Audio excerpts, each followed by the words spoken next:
Stephanie, right now there is a big spike in people adopting cats and dogs and actually different type of animals. What's some things that pet owners need to know?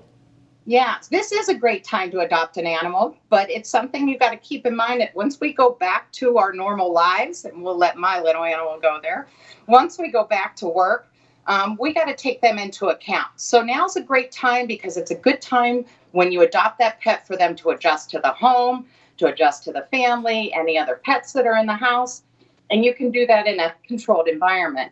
But we've got to keep in mind that when we go back to work, we got to plan for that too so that these guys don't miss us when we're gone and start some of those destructive behaviors that end up causing these guys to get turned back in after they've been adopted. So what are some things pet owners should prepare for maybe even adopting a pet at this time? Sure. Well, always you want to have the basics when you come home. You want to have a food and a water dish for them. You want to have a collar for them, and you want to make sure that that collar has some kind of identifier so that if that pet gets lost, which happens when they first come to new homes more frequently, there's some way for somebody to reach you if that pet gets lost. If you're adopting a dog, you may want to have a harness, you may want to have a crate with you.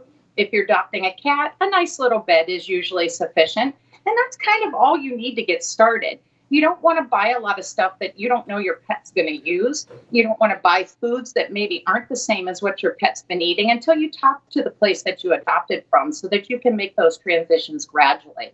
Yeah. Then, as we're transitioning back to work, we got to start thinking about every time we walk out the door, we're not going to be able to take that pet with us anymore. They don't understand that. So we've got to start doing some things as we transition back to work, such as taking a couple walks outside of the home without the pet, going to the store without the pet, so that they start to understand every time we get our keys or we start to head towards the door, they don't get to go with us. But guess what? We still come back. And that's what they get to look forward to. So finding things as we go back to work, like a favorite treat that they only get to eat when we are not there, or a favorite puzzle toy or something like that to keep them busy in our absence is going to be really, really important for these guys as we get back to our normalcy. So let's talk about it's kitten season, and I know a lot of people are wanting to have a cat, but they're also seeing stray cats they want to adopt. What are some things they should know? Yeah, so kittens, kitten season is right now, as you said, usually March to about November. That's a prime breeding season for cats.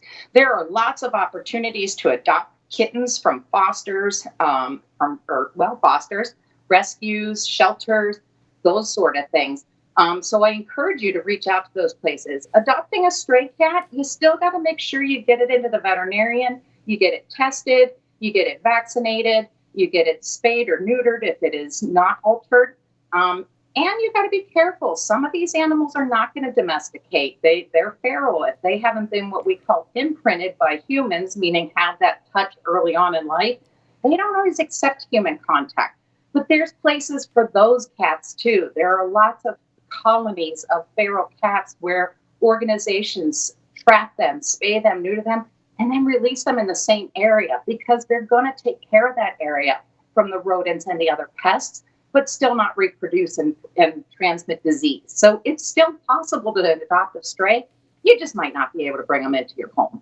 So, Stephanie, thank you very much for joining us here on the Daily Mix. Absolutely. Thank you for having me.